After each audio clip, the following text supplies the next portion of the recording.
The Whitewater Baldy Fire Complex continues to burn tonight in the Gila National Forest. More than 25,000 acres have been destroyed so far. About 57 structures, including homes and cabins, are still threatened in the small community of Willow Creek. No homes have yet been lost. Late today, KRQE News 13 pilot reporter Bob Martin circled that wildfire in Skyrange. As strong winds blasted the Mogollon Mountains of the Gila National Forest from the west, the Whitewater and Baldy fires surged through the forest. One of the biggest concerns along the northern flank of the Whitewater fire on the road between Mogollon and Snow Lake. Late in the day, the Whitewater fire was right on the doorstep of the little summer community of Willow Creek, flames less than a mile from the homes here. An earlier precautionary evacuation became mandatory.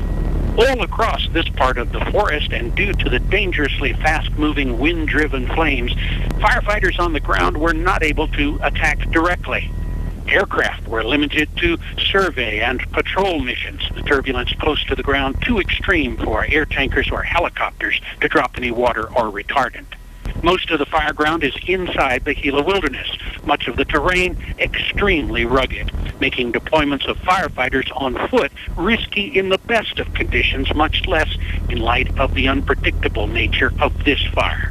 Bob Martin, KRQE News 13 at the Gila National Forest.